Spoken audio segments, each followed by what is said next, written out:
back to Love Your Food. This week we have another great simple summary recipe for you. This is a creamy coleslaw. You may remember a little while back we did a vinaigrette style coleslaw. This is the creamy counterpart to that. It uses a mayonnaise based dressing instead of a vinaigrette style dressing. And we're going to show you some ingredients first.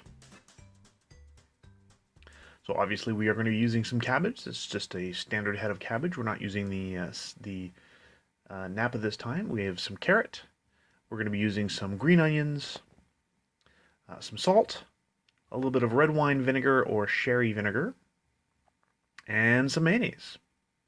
You can also use your own homemade mayo if you have some on hand. So we like to use the mandolin for this. If you do have one of these on hand, it's great.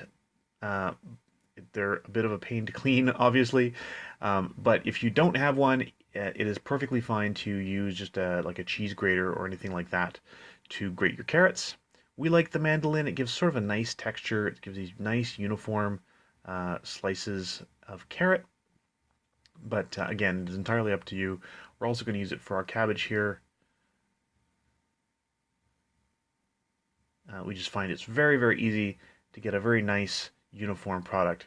Now on the other video, we just cut the cabbage with a knife, which you can also do. Be careful with the mandolin. That blade is wickedly sharp, and you don't want to get little bits of fingernail or even finger in there. So you see this, our nice pile of cabbage in there.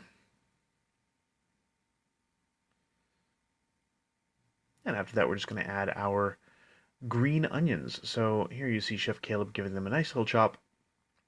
And we're going to keep the shape, so we're just going to give them a thin little slice all the way down on a slight bias.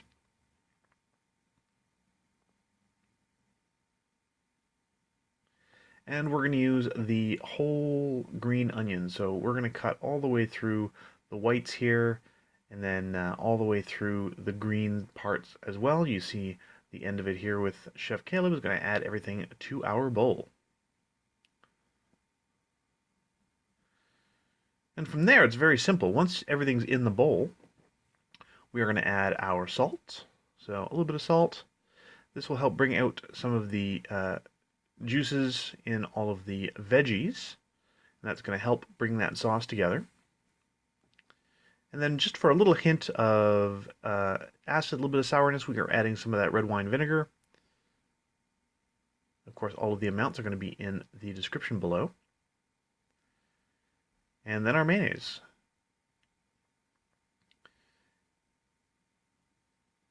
You don't want to use too much mayo. We ended up actually adding a little bit more of it once we started stirring it in.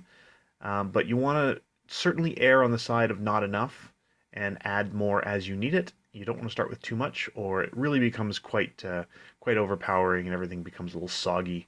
So we like it a little bit lighter. You can see here everything's just barely coated with the mayo. Everything's well blended. Now we usually add a little bit of black pepper, but not until serving. So we're just going to leave it as it is here.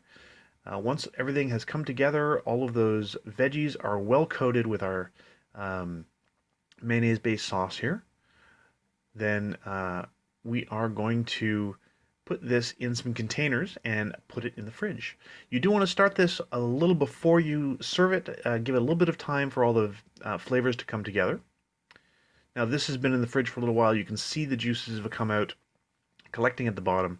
So before you serve, you do want to give it a little stir, just to make sure everything is well coated and all of those flavors are really ready to go. And now is a great time to adjust flavor as well. So give it a little taste. If it needs a dash of salt, add a dash of salt. And that's it. Again, we cover it with some fresh ground black pepper at the table. This is beautiful, really, really refreshing. Great for picnics, great for grills, barbecuing, all that sort of thing. Some people add raisins to this as well. You're welcome to. It's entirely optional. We prefer without, but whatever you like. And that's it. So if you like this recipe, please do like and subscribe. And if there's any recipes you'd like to see Chef Caleb try on the channel, please let us know in the comments below. And remember to love your food.